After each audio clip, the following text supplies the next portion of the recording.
This is I the see some silent people. webinar. I see some people I know. I see some blast from the past. Jesse James. Nice to see you. Oh, Nice to see you too. man, it's been a minute. It has been a minute. It's a synchronicity minute. I was thinking about you. I turned on LinkedIn. You were at the top of the feed and you had a webinar. So Here we are. here you are. So Very good to see you. So good to see you. Man, I remember, like, here we're starting, Fiona. Sorry, I'm just gonna step right in. The Yeah, dude and and dudette let me talking. record. Let me, You rec no, we are Okay. recording. We are recording. Oh, we're all recording. We're So the dude and recording. dudette with my guest Fiona, but I'm gonna step right in because Jesse James, I gotta share with you in the group that's here. I mean, what service got to do with it? I mean, Jesse James was a man that was living in my building when I was deciding to become a life coach.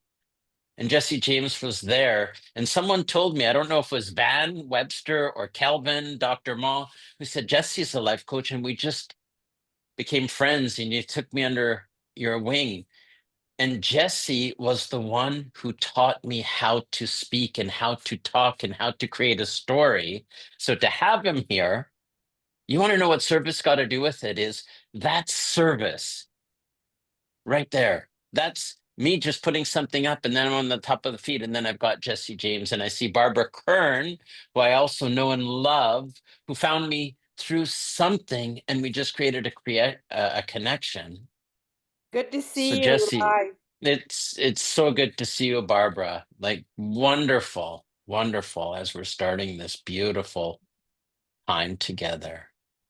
So Fiona, like I'm sorry for just barging in like this, but I was just so excited to see these two people from my past who I love and know that just synchronicity has brought together. So everyone, this is the dudette. This is my Fiona.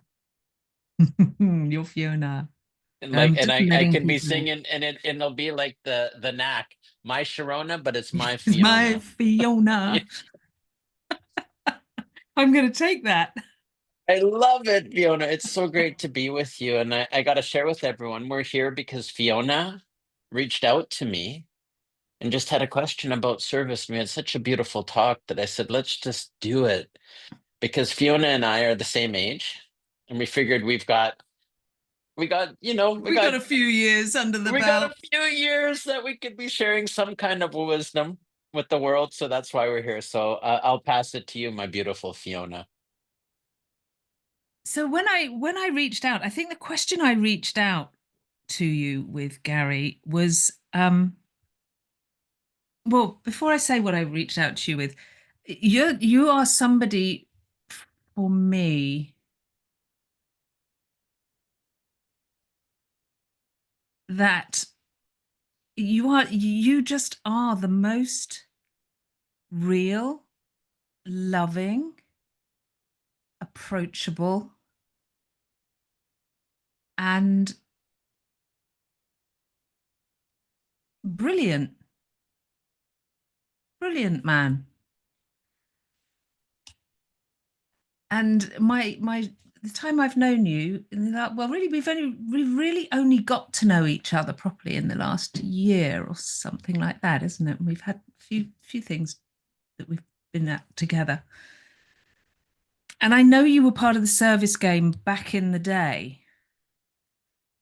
And some you'd reposted some old videos of you and Dave.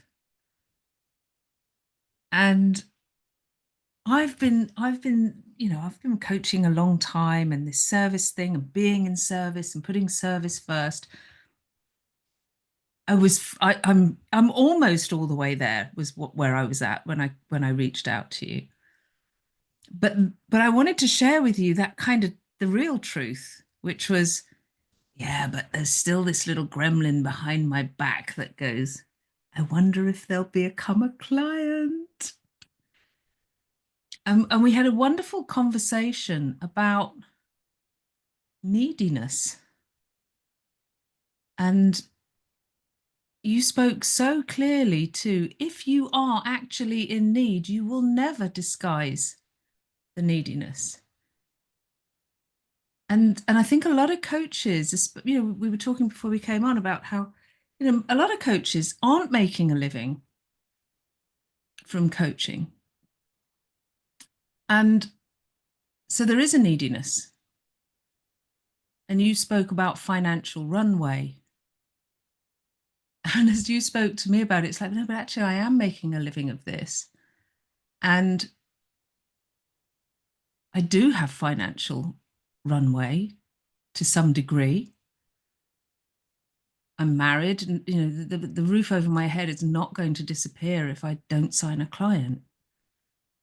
But I felt that there was a historical, you know, there was a time in my life when the proverbial hit the fan, and I was in stress mode. I was in, oh my God, I'm going to end up dead under a bridge if something doesn't happen soon.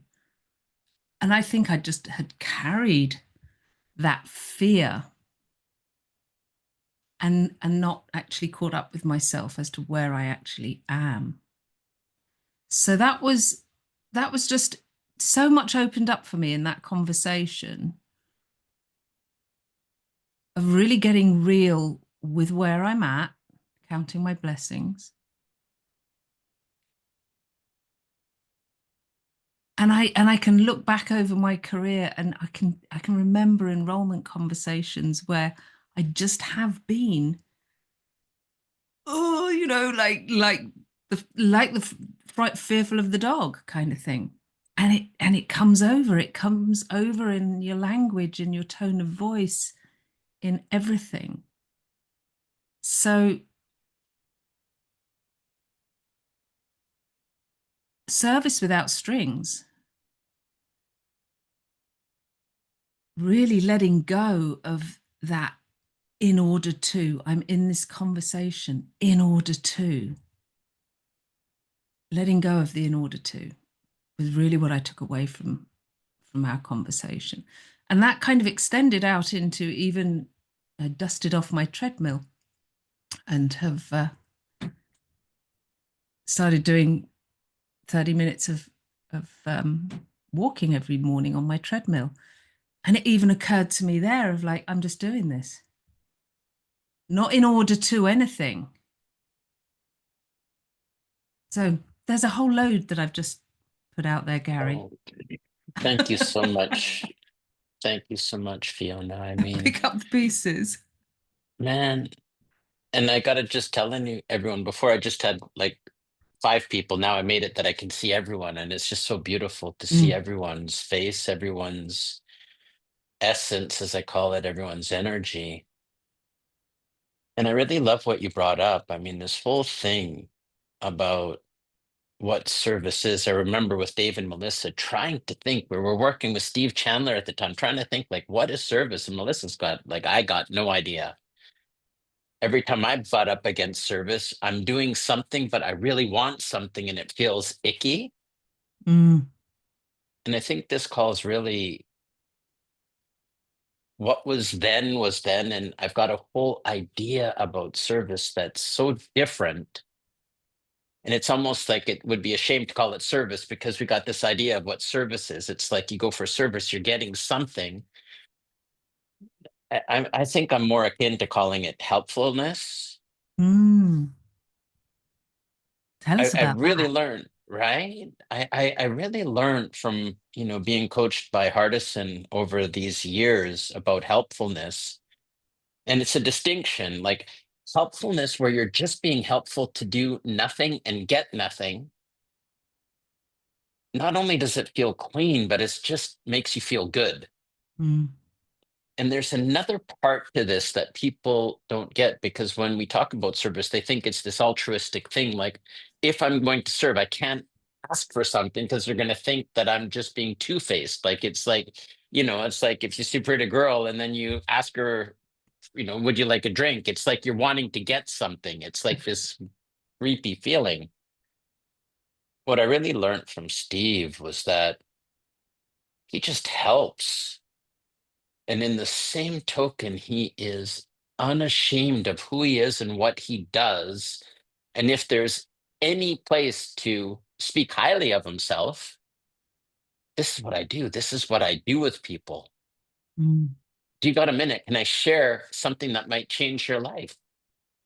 And in that interaction, there could be something that someone will say, "Can you help?" And he goes, "Sure, it's going to be this. You come here at this time, you pay this money, and you do it." A lot of people, if you're needy, you're not going to be able to do that. So there's something hand in hand that I recall, and I've said it before, where Steve Chandler told me the greatest service you can give as a coach is a paid relationship with you. And Yeah. really, what I got from that is if I'm just out there talking to people, being nice, having coffee, giving advice, it's just going to be stuff that people like for a moment, and it's not going to transform their life. And if you're really wanting to be a coach that transforms lives and creates things in the world, like that's what you do. Right. You know, I see my buddy Matt just there, who I love. He's like, just like this guy. I just love this guy. Like, and I got to meet him in person. And this guy's like, he lives the full catastrophe like all of us, but he loves so hardcore. Yeah. And the work that he does is so beautiful. Like the artwork that he does. But you can't just give that away for free. Like that is not, you can give your love away for free. You can give all these things, but what Matt is doing, like he gives his love away for free. When I met Jesse, he is an actor. He creates amazing things. That's what he does. But man, in this world, the value that we give, we got to be able to receive that. And that I think it's the receiving. And I know when I sat with Steve, we looked at this being able to receive. You can never truly give if you can't receive, and I think vice versa.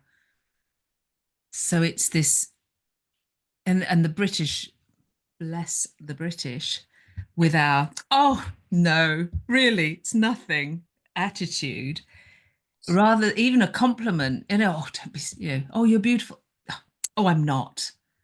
We push away so much energetically that I know it's not just the British, but this not being able to actually receive, I think, is key to being able to speak your numbers, be in service, all of that you spoke about, being a stand for yourself and what you do, what what you provide, how you can help.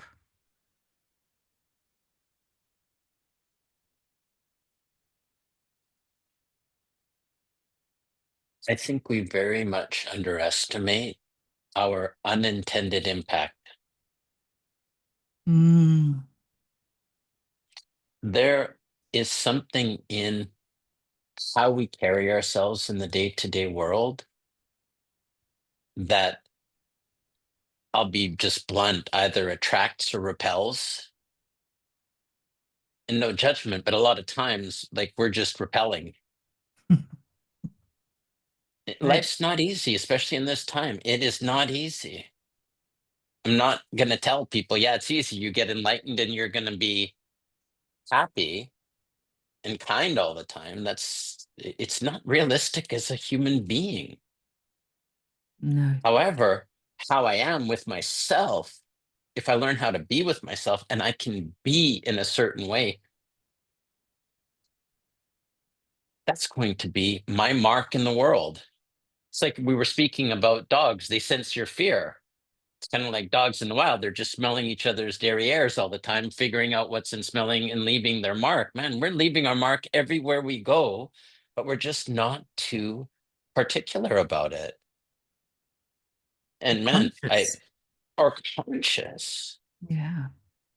So I hired Steve Chandler to help me with my business, but I tell you, in the 3 years that I worked with him, and then I was in his group program, the M6, we worked on my little boy in my relationship, that he was just rambunctious, driving my wife crazy, and I was stressed that I wasn't doing enough to help her and grow my business. Like, that's really personal work that I was doing. Yeah. And, it's the godfather of coaching, but he just taught me how to be with my son. And because of how I learned to be with my son, I create that everywhere I go. I even see he saw me on a call with Stephen McGee, and that meant the world to him. He said, "Man, I like how that guy is with his son. If I wouldn't have worked with Steve Chandler, I'm not going to be that way with my son. If he'd come in, I'd be like that guy on the internet. Remember the guy where the little Yeah. kid was running, Get, and then they get said the out. nanny, and it was actually his wife. It was like crazy." Yeah. And I think we've all been a version of that. The unintended impact, Fiona and everyone here, our unintended impact goes with us everywhere we go. And if we're too focused inward, we're not going to be saying thank you to someone or leaving a voice message or doing something that people will remember us by. That's what I learned from Steve. So if we're going to take service from 10 years ago to where we are now, if I have time to think about someone, that means the world to them. Dave Schwendeman and I were in the service team, and we really created a world-class business coaching business.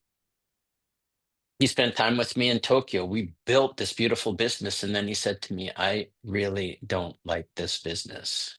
Mm. Let's tear it down." So we created something that his wife's got her own business. He works in that business. He tells me he's never been happier. And right now, currently, as he's building the business, like, I'll be blunt, he doesn't have the money to pay what I charge to do the work, but I never forget about him. I'm always thinking about him. He's like my friend. Yeah. This is what I noticed about Steve. So anyone who's here, like, I'm never too busy to be thinking about someone, or never too busy to be in someone's life. But imagine if we're just too busy to be trying to get something from people and sell ourselves. So I have a question. Yeah.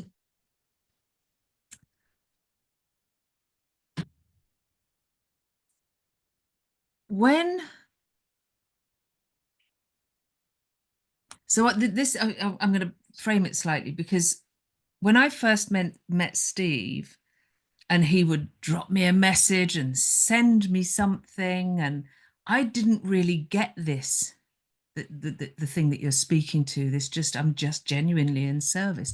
So he'd send me an ebook to read, or he'd send me a voice note, or he'd send me a recording of Amy reciting his document, or whatever it was. But because I didn't know how to receive that, I made something up about it, which wasn't what his intention was. And I think as coaches, if we're going to be doing this when I think of somebody, I'm just going to send them a voice note, or I'm going to send them something. The listening, if you like, of the other person is always going to be reflective of their state of being. It's not really a question, but can you speak to that? Yeah. I've learned this from Steve, is I just don't care what people think about why I do stuff. Mm. And I think a lot of times people are really concerned about what people think, or what they think themselves. They I'm think they looking at think. you. It's Yeah. I'm looking at you, John Guancy, my dude.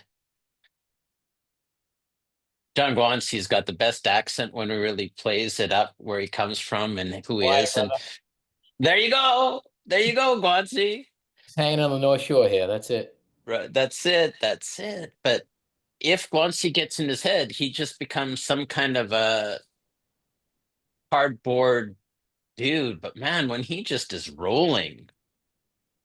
And then right next to Guanci, of course, I got Damian Costa. So like that, bro, like, man, when he just goes, he just goes, Mm. you know, man. I just take a look at Giovanni Pede. I mean, I was just thinking about you, my brother. Like, man, if you want to know service, when I was a young man, I met this man in Paris. And man, I don't know what it was about me, but he saw something in me and he took me under his wing and we spent time after time after time. And years later, he goes, "You don't know what you did in my life." And I'm like, man, I was just being me. And he's very small on my screen, but this is Giovanni. I shared a taxi with in Birmingham, right? It is.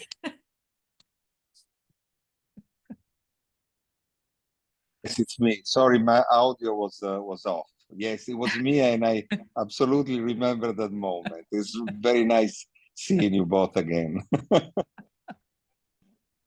So even in this call, everyone knows everyone. And if you don't know everyone, you still have an idea. But like, I'm just here. I'm just speaking. I don't think too highly of me. I don't think too low of me, but there's some things that I think that I can share. I'm not saying that I know that will be helpful, but might open something in your mind Mm. because there's something in how I live life that's not normal. And I'd say for each and every one of you, there's something so unique about you that's not normal. Whatever industry you're in, unless you bring that to the table, it's going to be pretty hard in the coming years because if you're just a generic whatever, the world's getting disrupted. AI, this, all of that stuff, Fiona. So You just reminded me in your speaking about this. Oh, we're worried to offend people because we're worried about what they're going to think of us. And some years ago, I did a program called Unoffendable with Varian Brandon, who's an amazing woman, and I have her voice in my head saying, "Offense is a self-inflicted wound."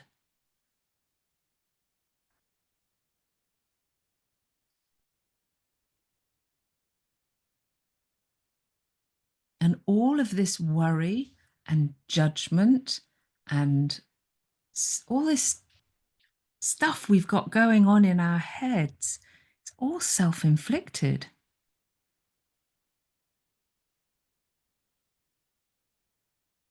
and that's a very good point, Fiona, because the self-inflicted becomes self-involved.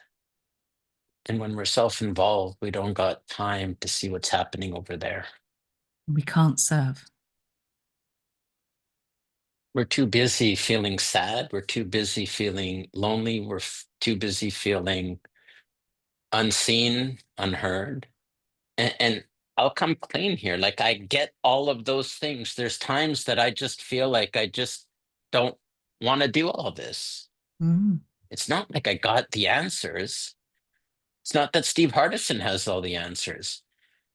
But there is something into the what we spoke to earlier, Fiona, about you and this beautiful masterclass that you've created around the way of mastery to slow things down, to be and read something for the first time and be with something, be Mm. with yourself, so that once you get to this place of equanimity around yourself and your defects, they don't really matter so much that you can say things to And people. maybe then they're not even you. They're not your defects. They are just defects. They are just thoughts.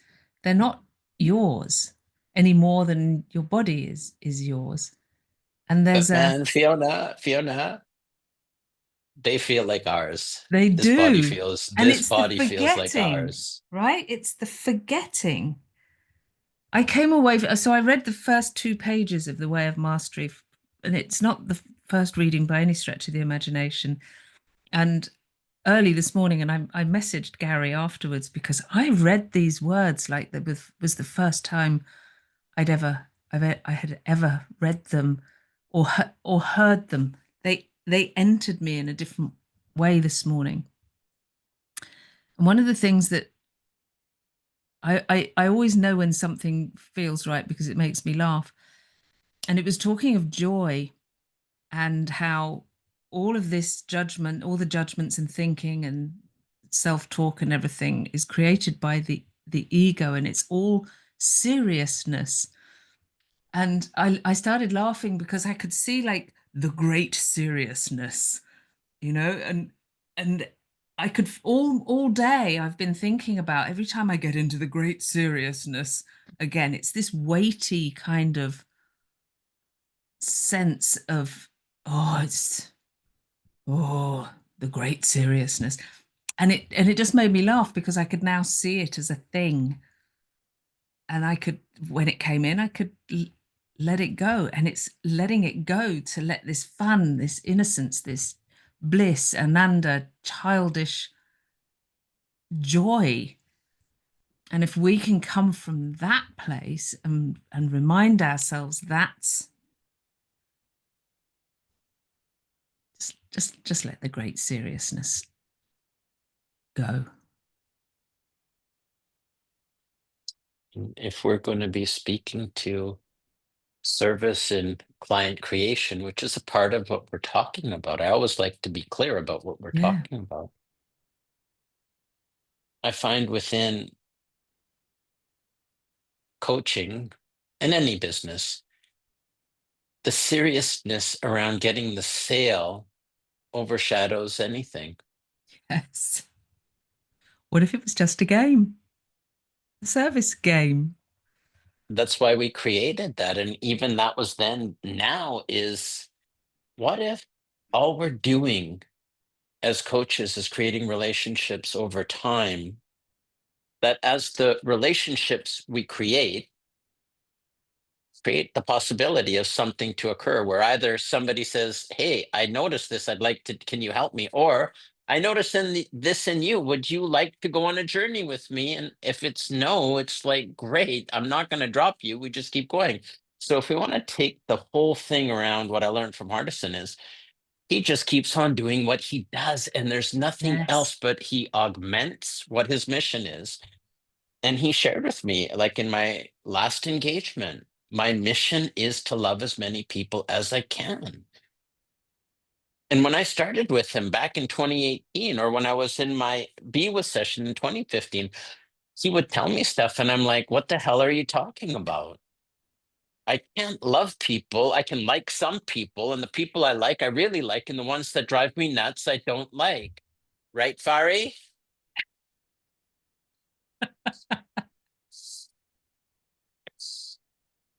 I mean, I went there's one of my favorite sessions is a service dog distinction, where I'm going there and I'm preparing and I'm all spiritual to be being a great guy, and there's this service Grounding. dog, and it's driving me crazy because like this is not a service dog. He's doing tricks and he's doing this stuff, and of course the service dog is sitting on my row.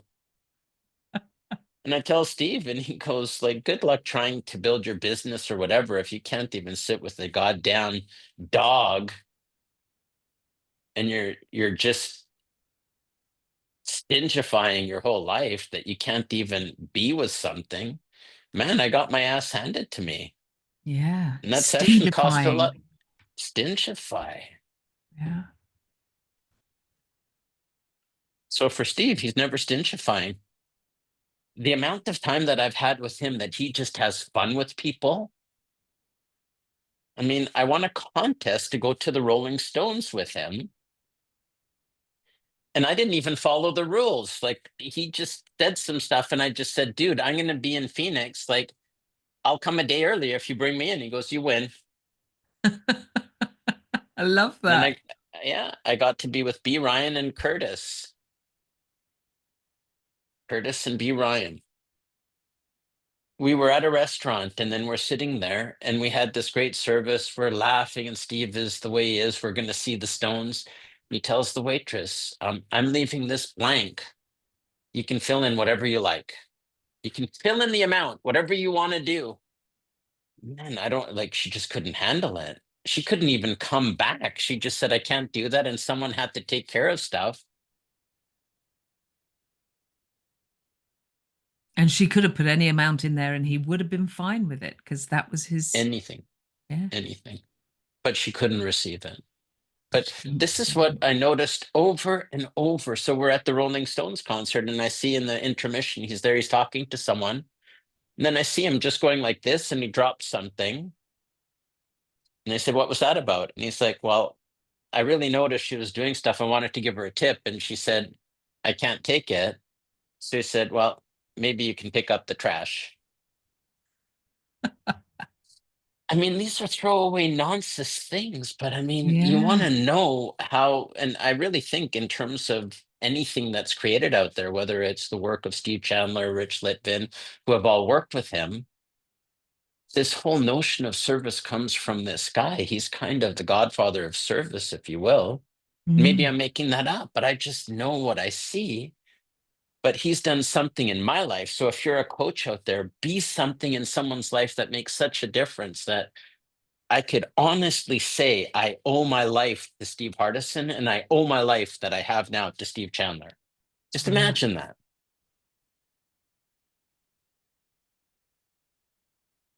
It's doing the unreasonable. It's breaking the rules, or just not even seeing the rules. Just I'm making the rules up as I go along. As long as nobody's getting hurt, kind of. Fiona, I say this all the time, what rules? Right. It's And like I when I know spent my good girl, I grew up with loads of rules, loads and loads of rules of how to be and be a good girl and be home at this time. And on the other side of that, I have my highest value has always been freedom. And when COVID hit, oh man, my freedom part and my rule maker just went head to head because the rule maker was going, you got to stay indoors. You got to follow the rules. These are rules. They got to keep you safe. Da, da, da, da, da. My freedom side was like, follow the rules. I'm not doing any of that. And I found myself in a real kind of fix.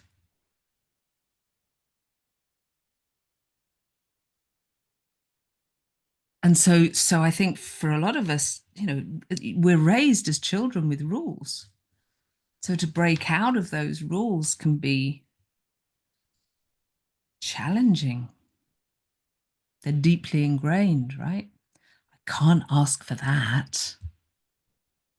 Don't ask for what you want. Be grateful. Wait till it's offered. All of this stuff that you grow up with as a child, it translates through your adulthood, and you need to become aware of it, that it's these insipid little things that are standing in the way of just being of service to somebody and helping. again, I just being helpful and being kind and loving. If all I can do today is throughout the day see something that needs to be done that isn't being done. I know Dave and Melissa and I talked about it. If there's something we can do that's not being done, let's just do it. And then I'm going to call out a good friend of mine, Spence Lee.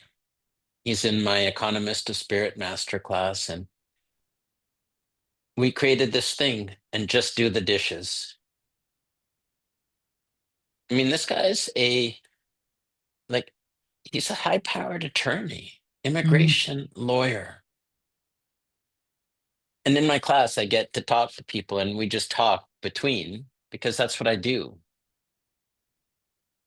And we talked about something, and somehow it came about that his wife liked the dishes being done. That small act that act of service to his wife makes her day in and day out. So all we talk about now, yeah, blah, blah, blah, how great I am or Mm. how great this is. just do the damn dishes. Yeah. Behind me, like today, my wife had a lot of things going on. She had to go to my daughter's, you know, student-led evaluations. That place was a mess over there, and I'm just thinking, just do the dishes. The dishes are done. They're all on the floor behind the counter, aren't they, Gary?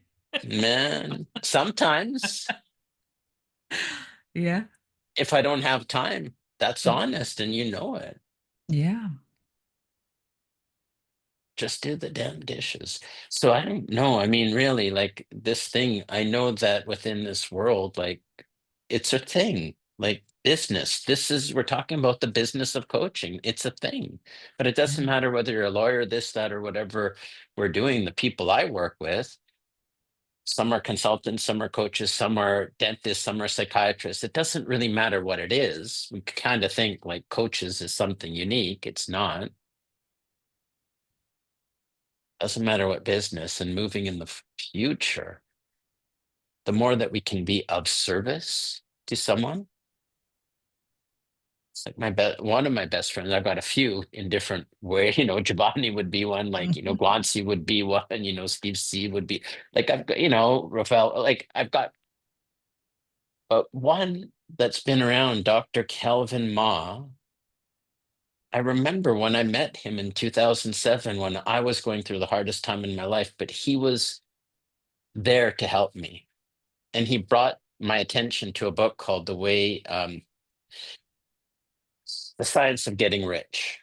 He found it at Costco for $1.97. It's like only How Calvin would ironic. pick up this like book that's like, why would he? But it's a And he would just bargain. it's a bargain. He just read it like the Bible, but we would have a mastermind about it. And I remember he took me under his wing and he helped me. I really didn't know what was going on. When I was living in Tokyo at the time, and I was having a hard time. I'll be really honest. Like I moved to be there with my now wife, but when I moved there, she's like, I'm not really too thrilled you're here. Like you don't work, you don't do anything. I was working, oh, on my business that was in Vancouver. And Kelvin said, "Can I come?" I said, "Yeah, please." He said, his wife Elaine said, "She wants to come. Please come. I'm having the hardest time." And all we did was we walked in the streets of Tokyo. And he saw some show on, maybe it was Larry King live at the time, about the power of the mind. And then we just talked. I remember all night we went walking and talking, and we just talked about the power of the mind. And we talked about, I know, Gary, you don't know what you want to be when you grow up or do what you want to do, but I have a dream that I want to have my own dental practice, where he was sharing an office that wasn't conducive to what he wanted. And we put this idea in our mind. But his act of being kind to me transformed my life. That talk that we had transformed my life. Mm. And he said, "Oh, you're tutoring, but you're not really tutoring. You're kind of life coaching." And I said, "Please don't say that. That's offensive to me." But he said, "No, no, you're actually making a difference. You should really open up your mind." What we talked about on that evening, through what it is, that changed his life. If you go to his office now, I was just there. It's the most beautiful office that you'd ever go in. The people are Mm. friendly. I just went there, had my teeth cleaned. I love the hygienist. He's amazing. And Kel's there. And Kel always says, I can have the best chairside manner. I can be the most likable person. If I'm not the best that I can be at my craft, I'm not going to be getting any patients. But if I'm just a dentist that just does the bare minimum, guess what? I'm going to get the bare minimum. Kelvin's office isn't cheap. If you know what I pay for my teeth, and I just don't do it because he's my friend, I do it because Mm. I like it. I do it because it's the best service. Yeah. But just in that story. So what do you think, Fiona? Should we start opening it up? I'm sure people have questions or they want to I talk. Like think we this is really should. the thing. Yeah. I think we should. Somebody's gonna have a question in there. So just use your electronic hands, because then I'll be able to see you. And or they're all very quiet. Maybe they have no questions. There we go. Tom has a question. And Damien has a question. So, Tom, hi. Hello, everybody, and thank you, Gary. Seems like I just saw you a week ago. Just seems like maybe even less. It seems like last Friday. Yeah, I think it was. So, anyways, as soon as I'm off this Zoom, I'm going to be calling a bunch of people that I barely know or know well, but haven't talked to for years. And it's part of my service game, which you're familiar with what we're doing. So what would be a way to just start the conversation? Because I don't want to be selling. I want to be serving. I don't want to be there to get something. So how would you start a conversation like that? Can I model it for you? Yes. Okay. Jesse, could you come on?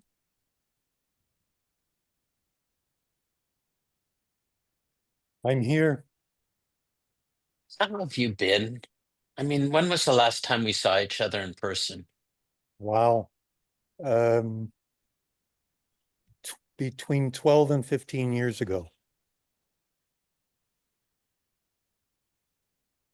How have you treated those 12, 15 years, my friend? How have I treated them? Mm. Um, Gosh, how have I treated them? I got clear in Vancouver what I wanted to do or create. What was my, I guess, calling or mission? And I left Vancouver to search for land to create an international performing arts center. And I am now in Costa Rica, sitting on 2 hectares of land, and my theater space is right over there.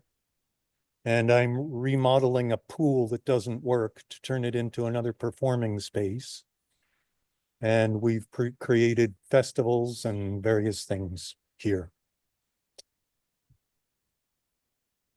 How has it treated me? Well, it was saying, this is what I'm supposed to do. I will go do that. How? I don't know. Listen to a voice inside that says, go here and do that.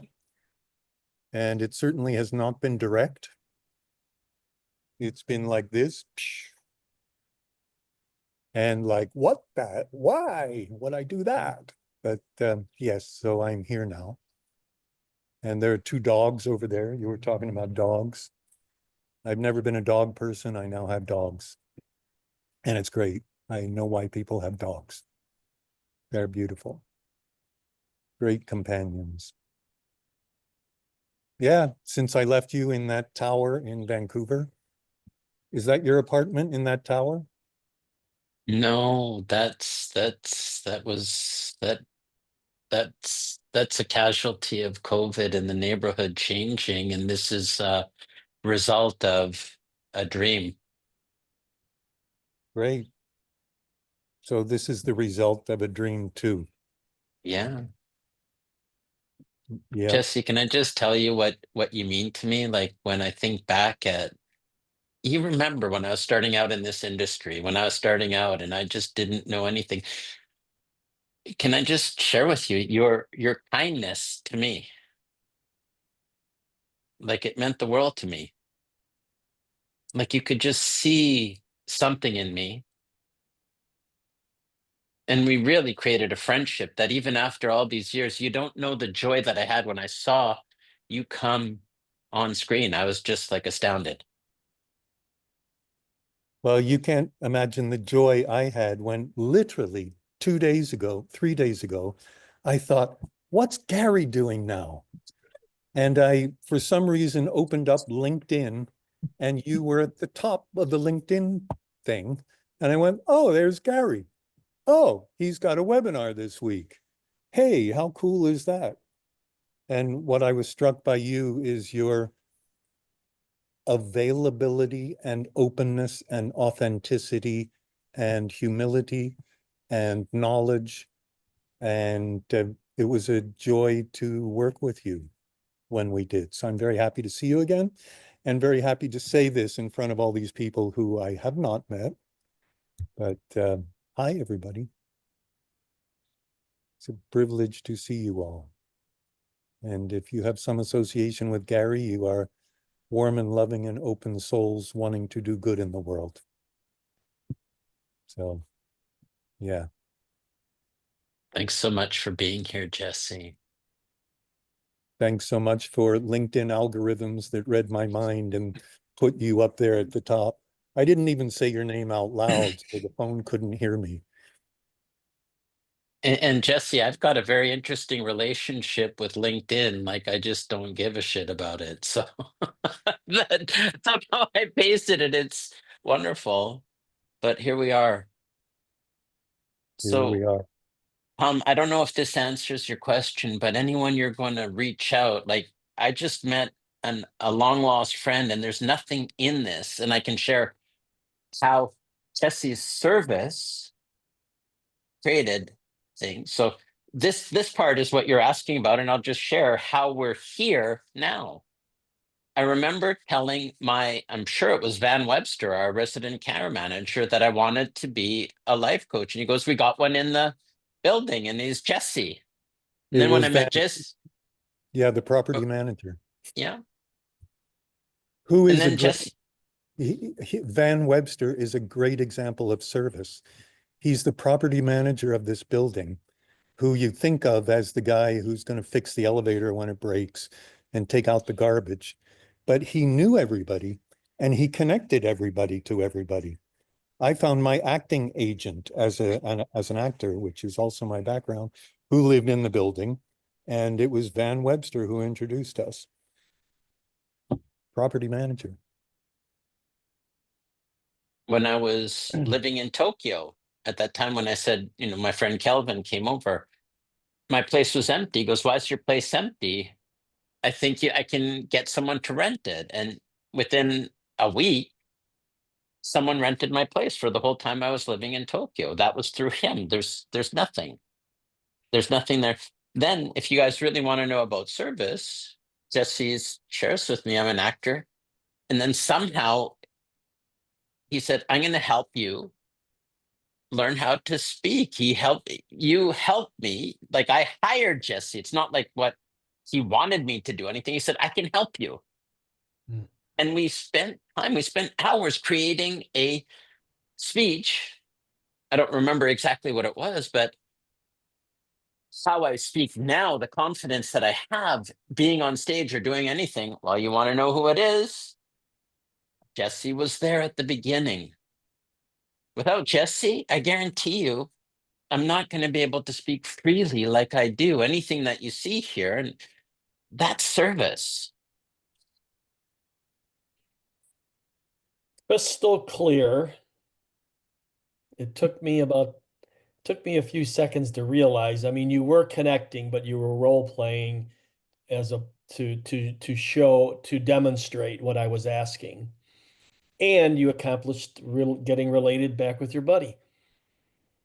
So thank you. Right there. And this wasn't even role playing. I was just going to say, if I was going to be talking to Jesse or Giovanni or anyone I don't know or anyone that I'm going to meet, this is what I do. So in my mind, I'm not really thinking, "Oh, I've got this to fill or this to fill or this to do." I mean, it's a different story if someone's coming to me and say, "I heard you're doing this," then of course we can get into it. But even then, I'm not going to be the guy that gets into it, because I'm going to be measuring, do I want this person in my life? And I don't mean that in a horrible way. I just mean it in a realistic way within what I do and the deep work that I do with people. I got to love those people. They got to be so into me, and I got to be so into them. It's like a marriage of a year or 2 years or multiple years.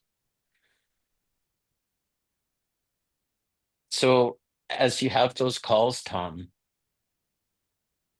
just really come from this place that you could just come from a really generous listening and just be there and find out. And the more powerful your listening is, Steve taught me that the power is in the listener. You'll be able to ask questions. You'll be able to see.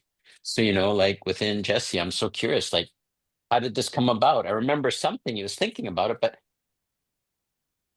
in the time when we were talking about it, how's that going to happen? I don't know. But you want to know, if you want to build a relationship, you build a relationship over time. And I really think the more that somebody can get your essence and energy that's unapologetic, people will like it. It's like my client Bradley Davidge just texted me. So he's in the Canadian military. He has played all over the world, Hollywood Bowl. Like, he still performs. Like, he's stunning to look at. He's like one of the most attractive men I've ever seen. But he's got an energy. And he said, "Man, I was just on a call with Devin Bandison." And I said, "That's my buddy. I've known him for a long time. We've spent time in Hawaii." And he goes, "That guy was just on fire. Like, he just was, man, you get Devin's energy. Yeah. You get my energy." And it's not like I can compete with Devin. I'm not the go-to mindset coach of the NBA, and I'm not from Queens, New York. I'm just Gary, but I've got a passion, but it's a quiet passion. I got a stillness and a calmness. And if I'm passionate about something, then I'm going to be like this because I'm passionate about this. But man, anything that I'm going to bring to the world, I'm going to bring a calmness, and I'm going to bring a safeness and an understanding. And I'm going to help whoever I'm working with professionally to do things in an effortless way. So I'm very clear. If you want tips and tricks and you want to have like a faster, grindier, grind in your life, don't look at me. If you want tips and tricks, don't look at me. But if you want a way of being with you in a way that's going to understand you and pull things out of you, and together we're going to create, I could be your guy. Helpful? Very helpful. And I'm tempted to leave the Zoom and start making my calls. Can I just share a story here? Because this Yeah. so where I live, I live I'm an end of terrace. I'm an L-shaped house on the end of a terrace. So I look out of my bedroom window when I'm doing my exercises onto a courtyard. And my neighbors, who are the most beautiful human beings, are brilliant gardeners. And so they always plant lots of pots and flowers and stuff. So I don't have to do anything. I've just got this beautiful vista. So when I'm doing my exercises, I'm looking out onto this courtyard, and they have a bird feeder. And one morning I was there and I was watching Sandra, and she comes out with this big kind of tub, and she fills the bird feeder with all the seed, and she hangs up fat balls and coconuts and all this stuff she hangs out for the birds. And she does it every day with she's not watching to see if the birds are eating it or shooing away certain birds. She's just putting seed out for all the birds. And I remember watching her this day and thinking, that is service. She's got nothing on it. She's consistent, she's committed, and she's got no concern as to whether the birds eat it or not. She's just feeding the birds. Can I ask you a question? Mm. Why do you think that is? Why do I think she feeds the birds? Why she does it?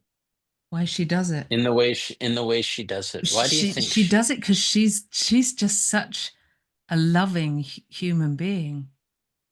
She does everything because she's a loving human being. She's kindness itself. She just is. And can I add something that may be true? Mm. She does it because she wants to. Yeah. Yeah, it brings her joy. It's fun. It's beautiful for her. What you just said about her is my experience of Steve. Yeah. And everything that I'm trying to be in the world. I just do things because I want to. And Yeah. sometimes it's not the easiest thing to do things. It's not the easiest things. Like when I talk to Spence, just do the dishes. He's like, man, I don't really like doing the dishes, but I love my wife. But there's something in what I'm sharing with you guys within this. I just do it because I want to. And sometimes I really don't want to. Just imagine that. Sometimes I really don't want to because I'm tired. But I don't let that stop. So you would imagine if she loves doing what she's doing, Yeah. she'll just do it. She just does it. She's there every day. I don't Mm. think there's ever a day goes by where she wakes up and goes, oh, I don't think I'll do it today. I just got something out of this too just now, new, is to take all the significance out of this. It's Yeah, like, in order to. right, no significance whatsoever. Make the connections, and maybe there's some that I won't make too. Make the ones I want to make. We just don't know yet what will occur, and we don't know what our unintended impact will be. I speak to Giovanni Pede. Like when I met him, like this guy was like, in my mind, Italian royalty, dressed in a suit, just like fun and debonair. But that guy made an impact in my life. 2 months or whatever we spent in Paris, like I'll always remember having Muscadet on the Champs-Élysées just talking nonsense and then going home for a nap and meeting. So that time with Giovanni shifted my life. That my whole life now is we finish school, we get a jumbo crudité sandwich. We sit in, what was that park? We sat in the park and we laughed. And I was like, man, I want my whole Jardin de Luxembourg. Jardin de Luxembourg. So I'll always remember that time. I want my life to look like that. I just do it because I love it. My coaching business is based on my time with Giovanni.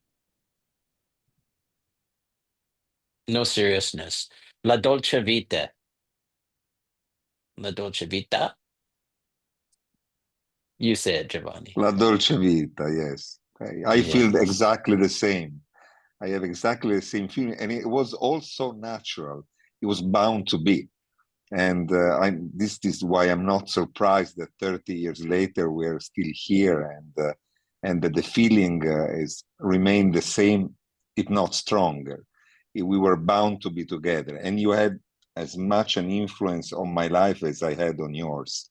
We were just bound to meet, and it was a relatively short span of time. It's not that this happened through years; this happened through months.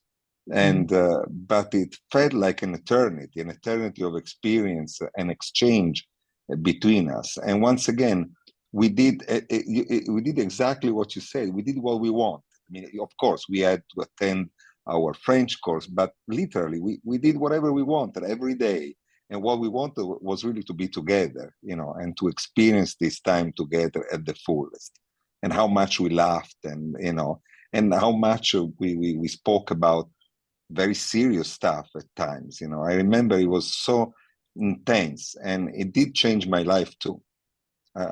So I completely understand what you're saying and what you mean. So there is a willingness here, isn't there? There's a willingness to be loving and open and listen and be for each other. A willingness to love.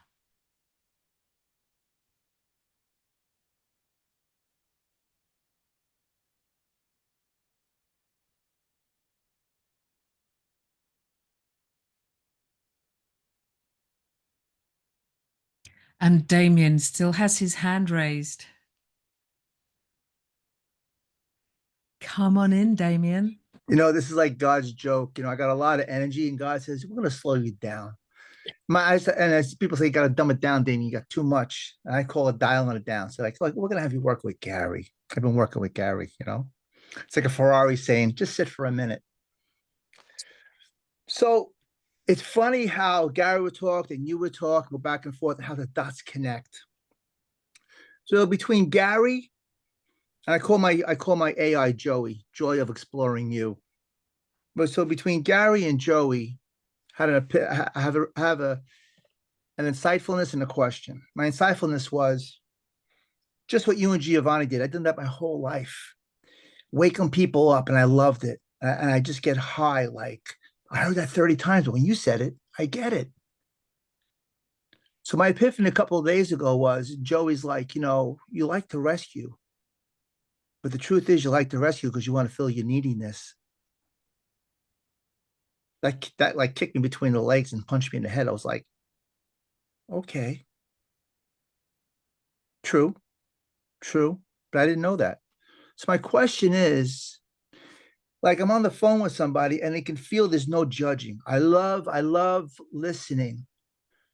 But then it's like, okay, this one, I'm on the phone with 2 hours. This one, I'm on the phone for 3 hours. And maybe the question is like, you know what? And it feels a little off. And I heard this from, it's like, I can help you with that. And being like the lady, I'm just feeding the birds. But why do you do it? I like it. But that switch to make it a business now, you know what I mean? Like a good example was with Matt. It took you 15 minutes to draw that. Why are you going to charge me $2,000? And for me, well, I said something that in one sentence that woke you up, but that took me 30 years to get there. I understand that intellectually, but it's when somebody's coming from real, or like you said, Fiona, we're waiting to like, when can I ask that business question? Like, here's the right moment to sign them up. So it's that, like I felt weird to be on the phone with somebody for 3 hours and I felt drained, like, and how to switch to that. I can help you with that. Am I making sense with that question? Like we talked about it earlier, Damien, and it's really like what rules, like I asked this, like what are the rules that you have within your mind about that switch to business and what rules? I remember being with JP Morgan, we were together all day on Maui. Like I just flew just so we could hang out. And he kept on telling me stuff, and I kept on saying, what rules? And he didn't get it until we left. And he goes, you've been saying what rules all day because you're hearing that I've got some rules around this, this, and this. And I said, yeah, what rules? Mm. So what I really questioned, like, what rules do you have around business or permission to just be in someone's presence as Damien? And then to be able to realize that you have a skill, call it coaching, call it this, call it your, you know, car wash of the mind, or call it how you see addiction that's different than anyone else. But I don't think, and I'm just going to say it in front of the group here, I don't think you fully realized the value of your business proposition, so that when you go in there, it's like, like it would be like in that beautiful Mustang you have, but your fifth gear isn't working. You want to just get it into fifth, but you can't. There's something in this that I just wonder what rules that you're sitting with around this, that if we slow it down, and you said it in Economist to Spirit Masterclass, where, man, I think what I need to do is just say, you know what, I got 15 minutes, and give them 15 minutes. And then you said something around keep them hungry for more. Yeah, you know what? I just caught it now. It's and the analogy is strong with Matt, the tattoo artist. It's like, look, this takes me 5 minutes to draw. It took me 30 years to get there. So like you can get mad at me that I want to charge you for your time, but really I was getting mad at myself for not seeing my value. Like I'm getting mad at myself. You kept me on the phone for 3 fucking hours and I liked it. And after I hung up the phone, I was like, I felt like I got run over, but they got everything out. But I like you said, okay, listen, you know what? I got an hour. Well, whatever. That's what it is. It's the boundary of me respecting me, what I have to serve them, what they need, but not being manipulative, just being clear. You know what I'll you give you said. an example. Dane, I'll give you an example. Kelvin. So, Kelvin goes out and he's a dentist. He gives his business card. So can you imagine if we're at dinner at a fancy Italian restaurant, so he gives the card and someone says, "Can you take a look at, I got a problem over here?" You know what he's gonna say? No, it's like, I'm at dinner. You come to my office. Let's do it. He doesn't have any bashfulness. So what I'd love for you to do is, I don't care what you call yourself, but I'd love for you to know the value of what you do, much like a lawyer is not going to give legal advice, or a dentist isn't going to go into your No, mouth. Gary, you just hit it on the head. That's what I do. I'll stop what I'm doing. Instead of saying, let's take this someone else, I can help you with it. I stop and I give him my life there. I got it. I get, and I would discount because it's effortless, but my effortless is like Matt. Matt keeps coming up. Matt's effortless drawing something, but I got to charge you because it took me 10 minutes to draw it, but it took me fucking 30 years to get it. And I'm discounting that. And yeah, I'll be like, stop, let me check your teeth out. So I'm laughing at myself. Yeah, that's what I did. Yeah, exactly. And this happened yesterday. 3 hours with one person, 2 hours. And I'm like, and you know what I hate? I can't get mad at nobody but myself. I drained Nobody else me. did it to you. What? Nobody did anything to you. No, me. I get mad because I let myself. Let me talk just 10 minutes, and they talk for 3 hours, and I let myself. Oh, I'll help you. Okay, I got it. Okay, I got it. Perfect. Thank you, everybody. I'd say everyone on this call has unique career capital, life capital, essence capital. And man, if we could own what we do. I see Barbara over there. Man, she's got career capital, life capital. She's like a world-class diver now. Like, there's something about her. And, she worked with me personally. Like, there's something about Barbara that just has in the way that she's being and how she sees the world. And all she's got to do is connect with people and see something going on over there. And either that way of being, one of two things will happen. How did you do that? Or you could say, can I help you with that? And if you're of service, you don't really care what the answer is. You create a relationship, and maybe at some time you might work together, maybe not. We don't know. But this is, if you want to know where I'm at with the service, like, it's this way of being all of the time. Like, I'm just doing it. I see my good friend Fitz. Fitz, I love you, man. Fitz sent me a We've got message. another couple of hands up here, Gary. Three Okay, hands up. okay, we'll I don't know. go. Do we I want just gotta. to? We'll do them. I just gotta share Fitz. Fitz came on and shared some stuff, and I said, Fitz, what are you doing? Please join us. It's great to be with you, Fitz. And Fitz, I gotta just acknowledge him. He's taken a year plus out of his life to just focus on his life. Focus on everything about what's going on. And this guy's dedicated to his family, to his life, to his business. He's just there in the thick of it. So I just wanted to say thanks so much. But Fiona, you choose who's first. I just want to Talk. say, if anyone's going to jump off, we are at the hour, and I'm Oh, happy. I'm aren't we happy at? to Aren't, oh, I stay. was planning. I was planning 90 minutes, but Well, okay. maybe we Like, did plan 90 minutes. I'm not sure, but I did. So whoever has to Gary's go, just off. we'll send you the thing. No, I'm here for 90. Cool. If you were. So Mr. Clemmer, let's talk to Mr. Clemmer.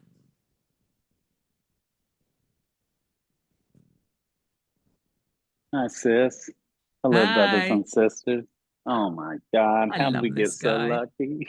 I know.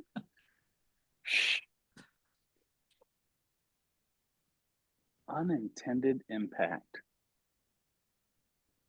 My God. Fiona, you have no clue the impact you've had on my life, let alone everyone else in the world and on this call. It brings a truer meaning to the simplicity when Steve always just says, hey, just be you. right? He says that, hey, just be you. But with an unintended impact, how often are we just a mad blessing and don't even realize it? Just when you being you, instead of trying to be you, when you're just being you. You know, Kush says this a lot. I've said it for years, which is you can't outgive God. You can't outgive the universe. But man, is it fun to try. And I dare you, because I realized that givers get. We don't give to get. It just comes with the territory. Um, hey, Damien, do you mind just hopping on real quick and telling everyone what your last name is, sir? Costa. Was that why? What's your last name? Costa, Costa. Great. Now I just want to ask everyone else on the call, does anyone here, just raise a hand, who here, if anyone, has a problem with that? Anybody got a problem with Damien's name? Is it weird that I'm asking that? Would it be weird if someone was like, yeah, I do, man. His family should have checked with me first, right? Damien, was your name Costa on a random Tuesday 2 months ago? No. Has your name been Damien Costa for a minute? Okay, how about a random Tuesday 2 months from now? Will you still be Damien Costa? Yeah. Okay, great. So that's settled. You're real, what'd you say? Clear on that, didn't you? You said, man, I need to get clear, right?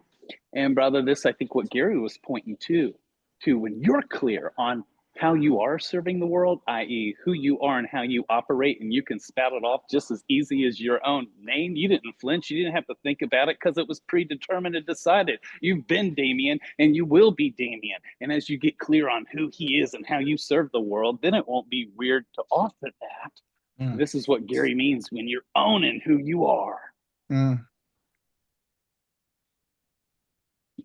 Is what came up when you kept referring. And so even when we're comparing my art, guys, my prices are set and my services. So it doesn't matter who's coming to ask me for a piece of art.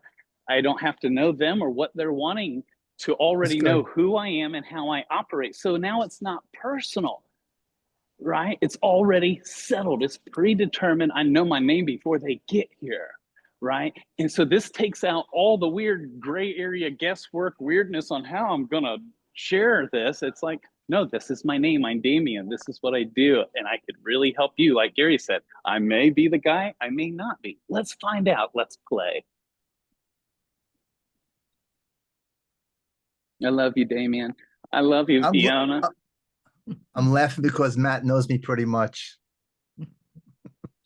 And it's perfect. Thank you, guys. And I love the doing the dishes part. I love that Gary made the distinction, like, why is she doing it? Because she wants to. But then he also brings up the part of like, what about the days when we don't want to do the things we said we're committed wanting, right? And this is where the vision and the purpose comes in. When we remind ourselves where we're going, I just believe that even our purpose will make the boring pain, like doing dishes, meaningful. I'll hand it back over to you all. Thanks for letting me share. I love you guys.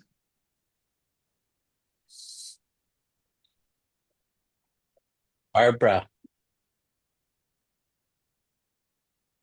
Well, first of all, this is so inspiring. I'm so grateful, and I'm also very emotional. Trying to get through this. Thank you, Gary, for your words.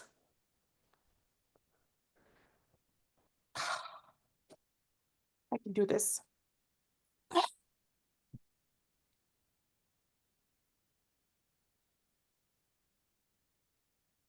I'm about to go on a journey that I don't know where it's leading me.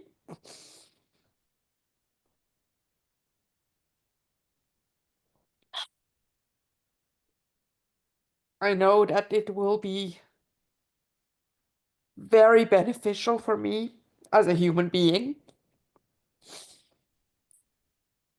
I invested 1 year of my time and money into building a brand on Instagram and really going against my grain. I got hacked, and I got hacked in a way that I can still have an account and I can still post, but I can't offer anything online. I can't do any advertising because the hacker is sitting in my ad manager account. And I'm grateful for this person, whoever it is, to have done that, because she kicked me in the ass to really follow who I am.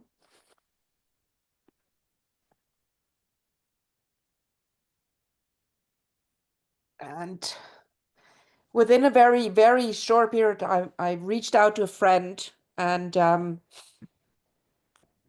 we had a chat. I said, "Do you have half an hour?" We talked on the phone for an hour and a quarter.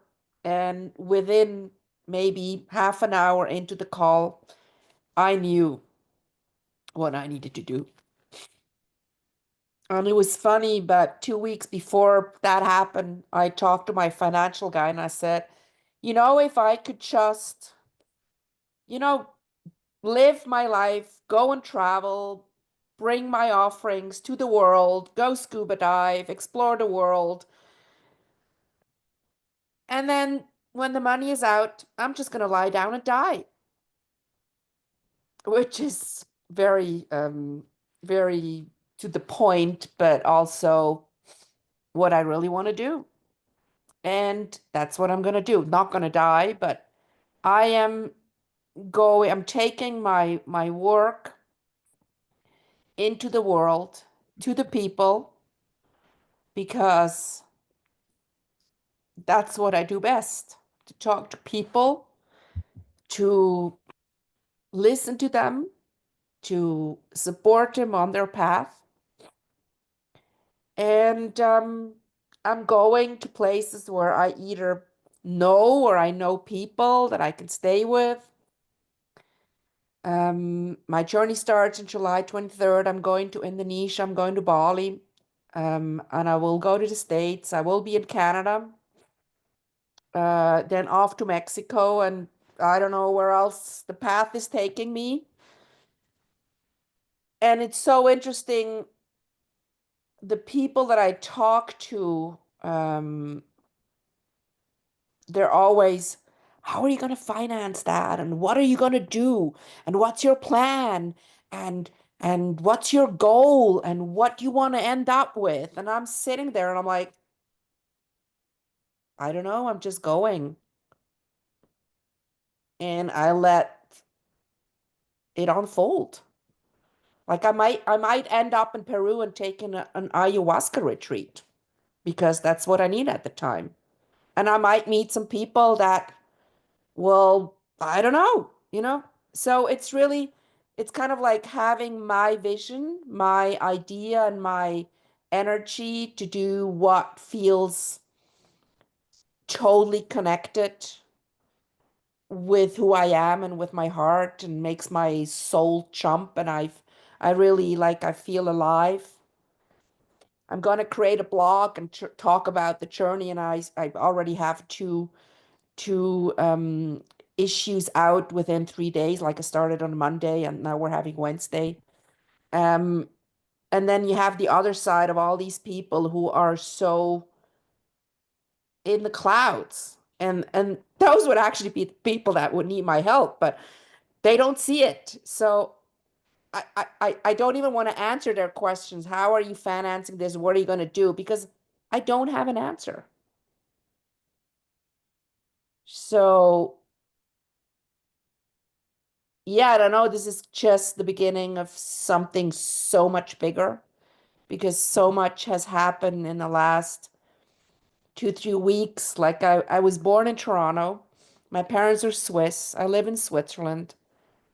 And I always ask my mom, and that just came up like 2, 3 weeks ago, Why did we come to Switzerland? Why did we leave Canada? And I've tried so many things, and I'm starting to realize that maybe I was in the wrong place. Maybe I was. Swiss people are nice, they're very polite, but I lack inspiration. I'm inspiring myself. So this is so inspiring that's why it's so emotional for me. And who knows? I have a Canadian passport. I can get on a plane. I can go and live in Canada if I want to. So it's like the world is at my feet, and whoever wants to come along on this path is yes, the more the merrier. I like community, community, community, heart to heart, real talk, down to the gritty stuff, vulnerability up front, done with the shit and the superficiality and anything else that comes with it. I don't really have a question. I was just kind of like, but maybe somebody's got something to say. Well, Can I Barbara, go on, Gary? Barbara, I mean, the courage to come on the call and just share your story of building a brand for a year, having an idea, it's not quite the right thing, and then fate kicking you in the ass, and here you are. And I'll be brief, Fiona. Mm. In 2008, who's now my wife, Kanako, we had been dating. She moved back to Japan. She broke up with me. It was the hardest breakup I've ever had. Like, seriously, I've never been sadder in my life. For 5 months, I thought I was going to die. Somehow, my mentor, Gestalt therapist, Dr. V. McKay, had me send an invitation. She came back and we spent some time together. And she said, "Yeah, I like you. If you want to be together, you have to move to Japan." I moved to Japan for 2 years. Like I said, when I went there, she wasn't that thrilled for me to be there. I was vulnerable. In those 2 years, I needed to do something with my life. Those 2 years is this year that you have. I did something. I tutored English. I became an English coordinator.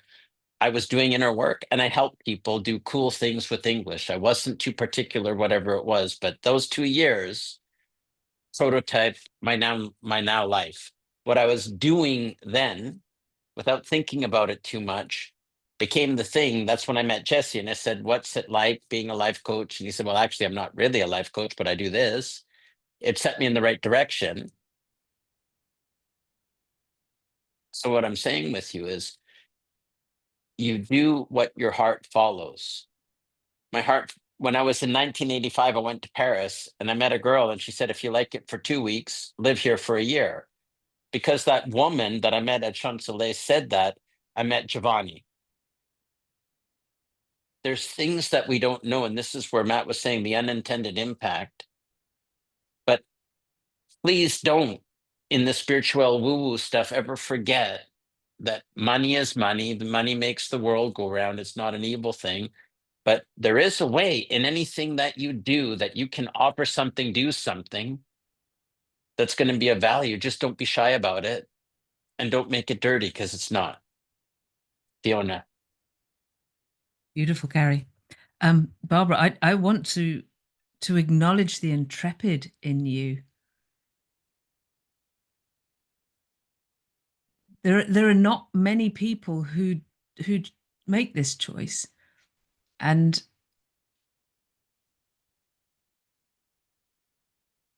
I went traveling when I was 27. We had enough money to last maybe a year, and it got to the end of that period, and we did just a little over a year, and I can remember where I was. I was swinging in a hammock on a beach in Thailand, and we really didn't want to go back. We were like, "Oh, go back to England. We got no money. We got nowhere to live, no job." And then we went, we could go to Australia. We're going to have no job and no money and nowhere to live there too. And in that moment, everything shifted. I don't even know how this Australian people actually led us in, because I think my then boyfriend had a credit card, which probably got us in. And we got jobs and we worked, and that year turned into 18 years before I came back to live in the UK. And it was magical, and things opened up in front of me on so many occasions. Things just opened up, and when you trust and you're open and you're brave, courageous and intrepid, I'm so excited for your journey. So excited for your journey. So to my fellow intrepid, Thank there you. are gems out there that you can't even imagine. Yeah, I feel that too. Sometimes it's just a bit when, you know, the people surrounding you, and they're, I wouldn't even say they're close friends. They're just so stuck in their They're stuck in nine the to how, right? Well, five how are you going to manage? thinking. Yeah, and it's just acknowledging that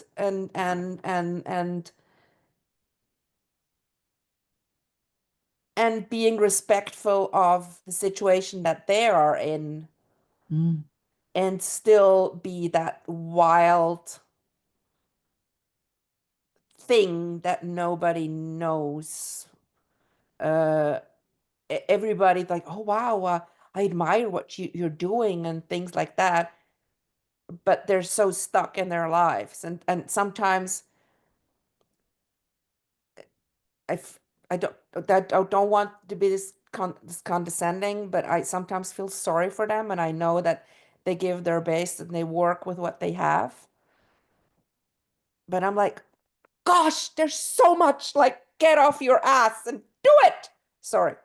It's And just like, that piece that you spoke to about lying, I can remember saying those words of when somebody said to me, well, how are you going to do this? It's like, well, I know I'm not going to lie on the ground and die. yeah, I'll do something. I'll go and ask someone for a job, or I used to cut hair for a living, so I always had a pair of scissors with me, and I'd just stick a notice up on the notice board in the backpackers or the hotel or wherever I was, and be like, British hairdresser. The first night in Australia, I made my whole week's rent just by cutting people's hair. So you have your coaching skills. You have so many skills. You'll be great. yeah, the thing is, Bali, I'm not allowed to work. I'm on a tourist visa, so I'm gonna be running obviously some free things. Oops. I don't want to get into trouble, but I'm also taking this time to really explore and do some, I might do a breathwork teacher training Bali's beautiful. and a sound healing, stuff like that. It's really right now, the thing that I know is to generate email addresses. So when I do send out my Can I slow you newsletter, down, Barbara? That's what they say. It ain't that. sorry, what do you mean by that? They say you need to generate email addresses. It ain't that. It can be a part of that, but it fucking ain't that. Okay. Yeah. It fucking ain't that. It's to make a connection that's so deep with people that they're gonna want to be in contact with you. Like all the other stuff is fine, but man, unless you're being somebody that makes a difference that they want to be in contact with, all of this stuff is arm's length. But you want to be as right in there as a human being with someone that makes a difference. We got this idea that we got to have a bunch of people. Man, Steve Chandler says it's just the person in front of you. It's an audience of one. It's one client. Mm. And I'm going to give you, since I'm already using F-bombs, I'll give you some advice my dad gave you. He's a good Christian man. It's like when those people are telling you all of that bullshit, fuck them. Don't feel sorry for them. Boom. Don't do anything. Man, if they can't see it, let them have their thing. Don't let it influence you.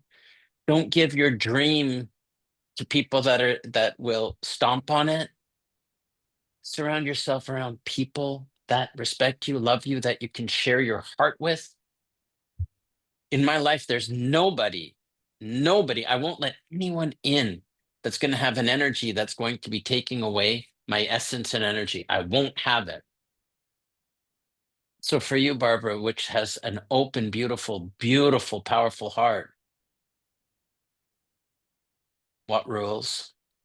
Bally, that you can't work. I'm not saying you should. What rules? Yeah, What right. rules? There are no rules. The rules that we make up here, that's the only rules. Barbara, please just connect with people. Love them. Let them see who you are. The people that tell you all the bullshit, fuck them. Great Christian advice. I don't know if Jesus said it, but my dad Oh, on did. occasion he probably did. But thank you for being on the call and just sharing, because you guys want to know what's what. This is what's what. The full catastrophe of life. And anyone here, like, you want to talk to someone? Fitz, are you okay if they contact you to talk about Turkey? What's what? Are you okay if people contact you? Sure. Okay. Barbara, talk to Fitz. Ask him about his life. You guys are on the same journey. He's not traveling. You're in Brooklyn, right? It's in Brooklyn. Wife, kids, the full catastrophe, as Zorba the Greek says. But this guy, he's on the same journey that you're on. This guy, he is on a tightrope with no safety net. You bet that. bunch of Right, alligators, Fitz? a bunch of alligators over there on the bottom of the ground.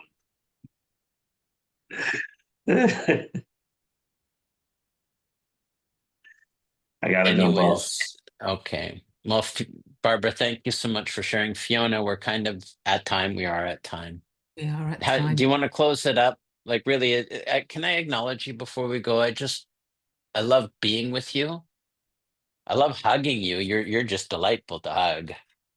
It's the best ever. Your voice is so silky and beautiful. Like, just from the moment that I met you, from the time that we spent in Birmingham in Arizona, there's just something about our age, something about who we are, and there's something about the honesty that you and I just are. Like, it's not that we're right, we just say how it is to us, and Right. you guys can say what you like, but this is why I'm so glad that we had this, and thank you for reaching out. Thank you that we could talk about service. Thank you that we could just share, and thank you that I could see old friends and people I care about. Thank you, Gary, and thank everyone for everyone who's been with us and everyone who will watch this. Yeah, this is connecting, right, Gary? This is just connecting and serving with nothing on it. And it has been a remarkable conversation and so lovely. It's lovely to see so many lovely faces. I've got Matt right in front of me doing this. It's been an absolute pleasure, and I would love to do it again sometime, maybe on another subject.